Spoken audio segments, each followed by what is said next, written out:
ফের উত্তেজনা শামশেরগঞ্জে। এবার বিএসএফ শিবিরে নিজের মধ্যে ঝামেলার জেরে গুলিবিদ্ধ জওয়ান। সহকর্মীর গুলিতে বিদ্ধ হয়ে রাতেই হাসপাতালে চিকিৎসাধীন অবস্থায় মৃত্যু হয় তার। ঘটনায় ইতিমধ্যেই অভিযুক্ত জওয়ানকে আটক করেছে বিএসএফ এবং এই ঘটনায় তীব্র চাঞ্চল্য ছড়িয়েছে এলাকায়। গুলিবিদ্ধ হয়ে নিহত হয় বিএসএফ জওয়ান এবং বিএসএফ জওয়ানের নাম রতন সিং।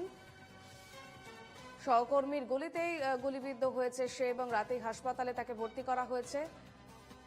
চিকিৎসাধীন অবস্থায় মৃত্যু হয়েছে ওই ব্যক্তির এবং এই ঘটনায় ইতিমধ্যে অভিযুক্ত জওয়ানকে আটক করেছে বিএসএফ।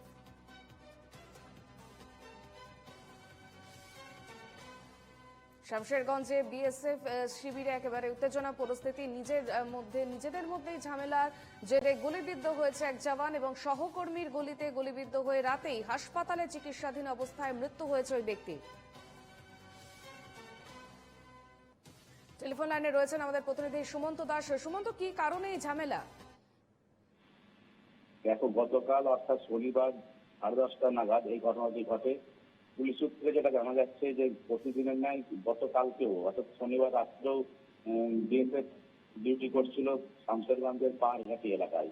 হঠাৎ করে মৃত যে জওয়ান রয়েছেন তার সঙ্গে অপর একজন জওয়ানের বচসা লাগে এবং বচসা থেকেই গন্ডগোল সূত্রপাত হয় এবং এই সময়তেই বচসা চলাকালীন কিন্তু এই মৃত জওয়ানের উপরে গুলি চালায় আর এক জওয়ান এবং তাকে প্রাথমিকভাবে তাকে অনুপনগর হসপিটালে ভর্তি করা হলে তার অবস্থার অবনতি হওয়ার পর তাকে জঙ্গিপুর মহকুমা হসপিটালে পাঠানো হয় এবং জঙ্গিপুর মহকুমা হসপিটালে পাঠানোর সময় কিন্তু সেই জওয়ানের মৃত্যু হয়।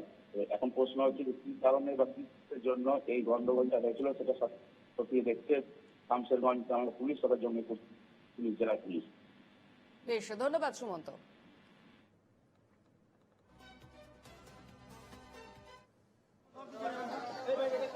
ফটো নেই।